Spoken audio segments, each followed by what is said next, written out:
welcome back to YourTown. My name is Steve Elzey, and I'm the president of Your Sanctuary TV. Thank you so much for viewing with us. Another great show coming your way. We have with us Lisa Emanuelson, who is with the Monterey Bay National Marine Sanctuary. We are going to talk a lot about wildlife and about volunteer science and a lot of other things. Lisa, welcome to the show. Thank you. God, this is so cool having you here. And I know you work on a lot of different projects with the Monterey Bay National Marine Sanctuary.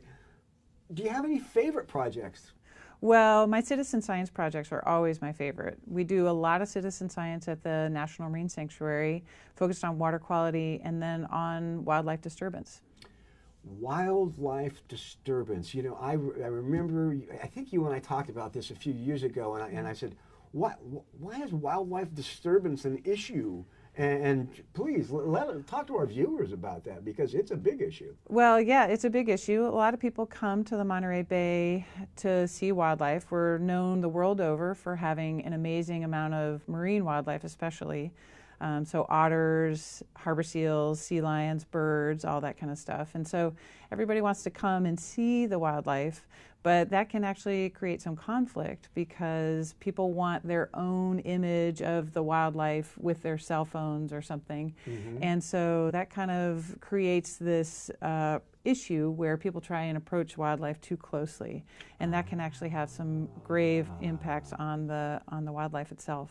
Okay, and I'm so happy that you are here, because I know during a previous show we asked Paul Michel, please get a specialist, and I read your Vita and your bio. You're the perfect person to be doing this kind of thing and talking to our audience about it too. Do you have a published list of guidelines for viewing wildlife? Well, yes, NOAA does have a published set of wildlife viewing guidelines that's available on our website. Mm-hmm. But we also provide in-the-field interpretation, so people that are out kayaking or walking on the recreation trail understand or can talk to our docents and learn a little bit more about the wildlife that are here, how to spot them, and then also why disturbing them is actually so detrimental. And you mentioned a couple of things when we've talked. Team Ocean. Tell us about Team Ocean first. So Team Ocean is our kayaker-to-kayaker wildlife disturbance prevention program. It's off of Cannery Row in Monterey and also in Elkhorn Slough, which is in Moss Landing. And we have volunteer kayakers that go out on the water and talk to other kayakers and try to encourage them to not disturb wildlife and not get too close. They also provide a lot of interpretive enforcement in a sense. That's kind of how we phrase it, about the wildlife, and trying to get the other kayakers just to understand why approaching wildlife is potentially harmful and what's out there. Some folks don't really know what animals are out there or how to spot them when they're on the water, so they want to make sure that people know how to spot them, people know what's out there, and enjoy their time when they're out on the water. And so Team Ocean, these are people who volunteer their time. Mm-hmm. They're in kayaks. Mm-hmm. If you're on Team Ocean, you're in a kayak, mm-hmm. and you're active out there talking to people. Let's exemplify this. Say there's an otter, and I'm in a kayak, and I want to take a picture of that otter. What is the appropriate behavior? Well, the appropriate behavior actually is to put down your cell phone. You're out there to enjoy the environment. You'll never get a shot with your cell phone of an otter that you would be happy to show your friends. It just isn't possible because the camera on the cell phone isn't actually all that good. And in order to get that close to an otter, you would actually disturb it and probably violate the Marine Mammal Protection Act and the Endangered Species Act, because there are federal laws mm-hmm. that prevent disturbance of these animals. Mm-hmm. So the best thing to do is just to put your cell phone down and enjoy the environment that you've come out to experience. Look for the natural behaviors of the otters and just try to enjoy the area. You can get way better pictures of otters for free on our website, and you can brag and say that you took them. It doesn't matter to us, but you can get way better pictures on on our website for free. So really, the message is enjoy the environment with all of your senses, and don't worry about recording it. Just enjoy it. Just put your cell phone down. Put your cell phone down. That's neat. It's much better to try to encourage folks to experience the environment that they've come to experience. If you are always looking through your cell phone, your own experience of the environment is really reduced. And it also can potentially harm wildlife by making them move in order to avoid you because you've approached them too closely. And that's really the issue, is that when people get too close to sensitive wildlife like otters or harbor seals or even birds, those animals have to expend a lot of energy in order to avoid you. And in some cases that can be not only illegal, like I mentioned with the Marine Mammal Protection Act and the Endangered Species Act, but it's also really detrimental to any mother-pup bonding that's happening, or if the animals are not getting enough rest and continually being disturbed, then that actually has a huge impact on their overall health. Now, do you have, and forgive me for asking this, but how long have you been proselytizing or marketing the proper way to view wildlife? Has it been several years? Well, and I say you, I mean the sanctuaries in NOAA. Well, the sanctuary's been around since 1992, so since that time we've always been focused on trying to properly view wildlife throughout, all of the sanctuary. The federal government obviously has been focused on proper wildlife viewing and protection of animals since the 70s. So that's actually great. The Team Ocean program has been around since 2000, and its sister program, which is actually Baynet. So as we mentioned, Team Ocean is on the water, kayaker, and Baynet is on the shoreline talking to folks just walking by on the rec trail or on the various viewing, sort of wildlife viewing areas. And so that program's been around much longer, since the 90s. So there's been these two programs really focused on trying to improve everybody's experience of the environment while also protecting these sensitive wildlife species. Do you feel or see that the number of incidents have gone down, or the percentage per capita has gone down, or anything? I think that actually the percentage has probably gone up. There's so many more people coming to the coast now to experience the environment and the wildlife that we have. There's been so much coverage and through TV and movies and things like that. So lots more people know about Monterey and the Central Coast and kind of what's here and what people can see. So there's a lot more interest in coming, and there's a lot more interest in experiencing the environment. So I think we've seen actually kind of an uptick in the amount of disturbances, but we also have to sort of weigh that with the fact that we have a lot of volunteers that are out, and our volunteers might be observing more often, and so they might see more disturbances. So we're trying to sort of balance that data and figure out if there's actually more disturbances or if we're just observing things more. Sure. Starting with, we'll work it backwards with Baynet. If somebody says, wow, I'd like to do that, how do they do it? Well, so for Baynet and for Team Ocean and lots of our other citizen science programs that we have, you can always go to our website, which is montereybay.noaa.gov, and under the Get Involved tab, you can find ways to volunteer with the sanctuary. We have a training once a year for Baynet and Team Ocean, and that's usually in the springtime. So if folks are interested, they can contact me through our website, and we can get them signed up and on the list for the training that's happening in the spring. Okay, so they could email you at lisa.emanuelson@noaa.gov.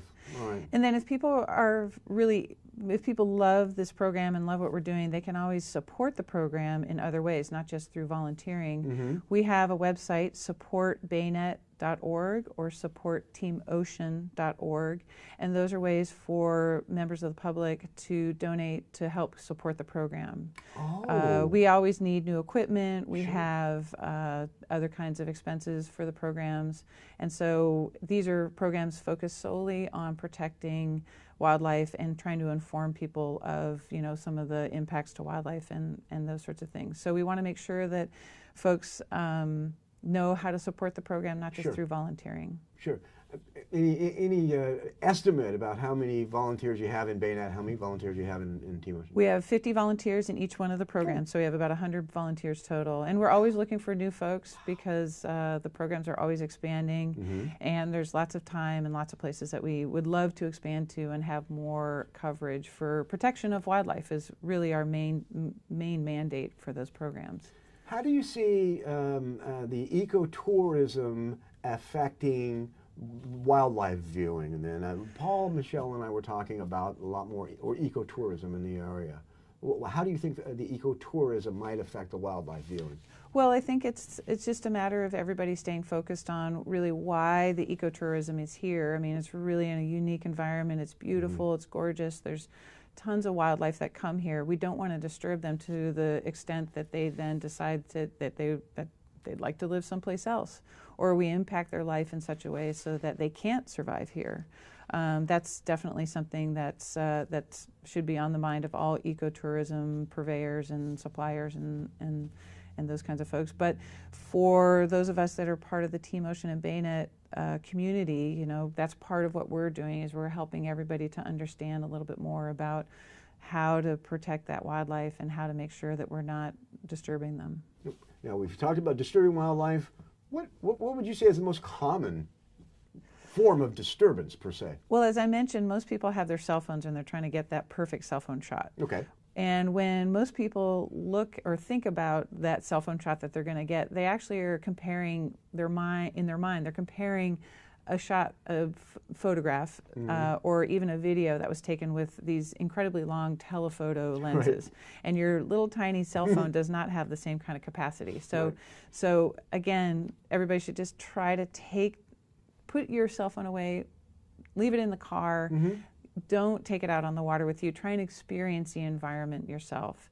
And so those are the most common things where we see people that are trying hard to get a pictures. Cell phone shot. So they're getting closer to take a better picture and disturbing the animals. Disturbing the animals. Then are there other types of other disturbances? I mean, are there other things that people do that they might not even know they're doing that are disturbing the animals? Well, a lot of times people sometimes they won't even see the animals when they're out there in the environment. So say a raft of otters is hanging out in a kelp forest sleeping, and they're very quiet and they're kind of low to the water. So people don't always see that they're out there in the ocean, and so they'll paddle up too closely, and the otters actually have to swim or dive to get away from the people. So for the kayaking companies, they do a lot of orientations for their rental customers, and then also for the private kayakers, there's information out there. But it's just important for people to understand this is a very healthy environment. There's a lot of wildlife here, and just to know before you go on what to look for and how to spot some of that wildlife so you can make sure you don't disturb them.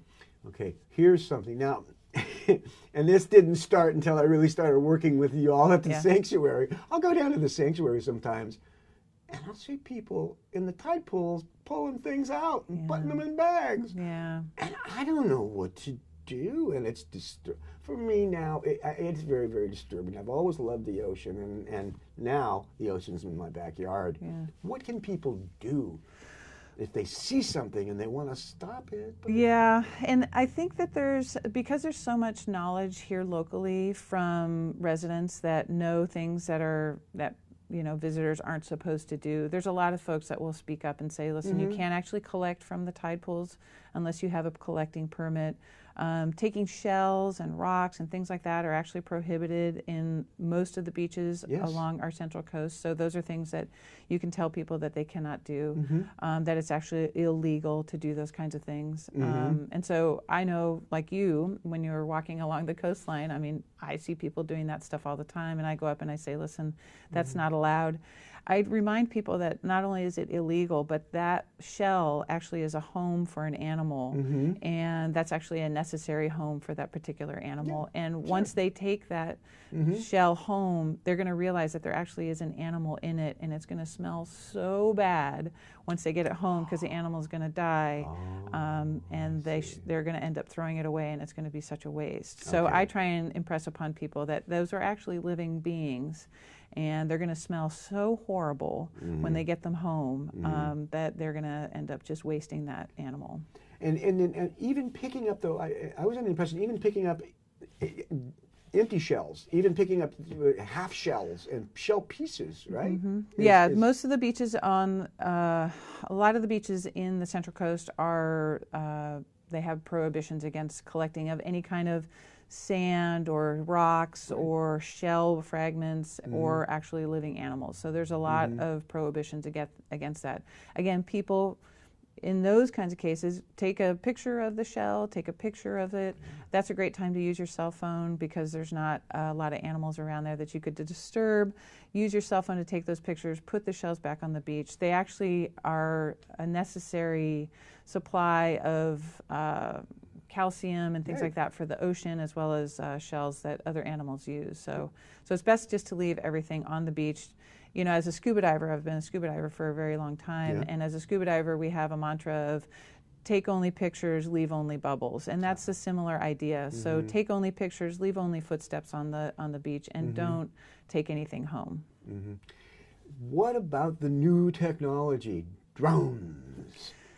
Tell me how drones are affecting this wildlife viewing. So drones are a huge impact to local wildlife because it's something new and unusual that local wildlife don't understand and they don't know about. Anybody using a drone, whether it's in an allowed area or there's a lot of areas on the peninsula especially that are not allowed for drone use. But if you disturb wildlife ever, that is actually a violation of either, you know, if it's a marine mammal, it's a violation of the Marine Mammal Protection Act, the Endangered Species Act. Lots of birds in our local area are protected through the Migratory Bird Treaty Act, and so those birds cannot be disturbed. So if you disturb wildlife while you are using your drone, that's in most cases along the coast illegal. Right. There's a lot of cities that have prohibitions against drone use, and so it's really up to the drone operator to make sure that you're using your drone in an area in a city that's allowing it. Right. And so there's a lot of areas around here that are not drone friendly and are not supposed to have any kind of drone use. As an example, Pebble Beach is 100% drone, a no drone zone. Okay. What about Asilomar along there? State beaches are not drone areas, so you cannot use your drone there as well. Pacific Grove and Monterey also have prohibitions against drone use.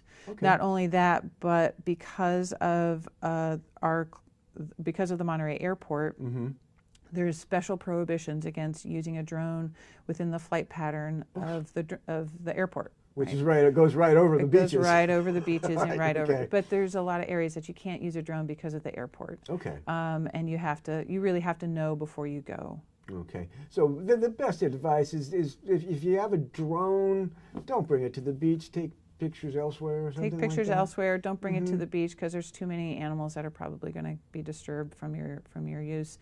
And it really is on the drone operator. There are fines, there are tickets that you could get for improper drone use. So it's really up to the drone operator to know. And the FAA is involved with drones too. The FAA is involved with drones. That's true. That's true. Lisa, I would love to have you back on the show. You have so much to talk about, and I know we barely dented with what you do. So would you come back and see us again sometime, please? Absolutely. Okay, well, thank you so much for being here. Great, really thank you, appreciate it. And we want to thank you very much for watching.